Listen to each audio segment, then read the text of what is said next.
Kakuruku kept his promise. Not in the way I expected, not the way I thought his ability was going to work, but the fact that he could create multiple possibilities for the future, essentially. So much so that the thoughts of everyone else gave him the resolve to keep pushing forward, so much so that the time bird couldn't keep up, and it was able to equal out, except for that last hit that he couldn't block, which allowed for the others to take her down. And even at the end, she couldn't admit to a possibility of a future that was talking about.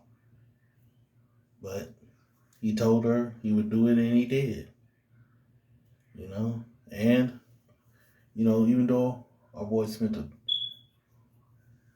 that was in charge of everything, spent 1,000 years, he did good and bad.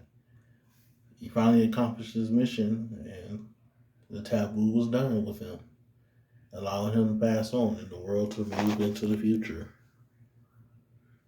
And now, her boy stayed there, worked the, the food spot, and then put himself in cold storage to save her in the future. It was young her, but he kept the promise. And his friends got to live, and the future got to progress. Things might not be perfect because we don't know why she was being chased, but it looks like it's not as bad as it was the previous time where they had to have breathing masks and stuff. But hey, this is a good one season show. I'm guessing it was anime original. I'm not sure, but I'm guessing. And for what they were trying to accomplish, I think they did great. I really enjoyed it. It's a gem. Not a lot of people are going to talk about or probably watch, except for the few people that did.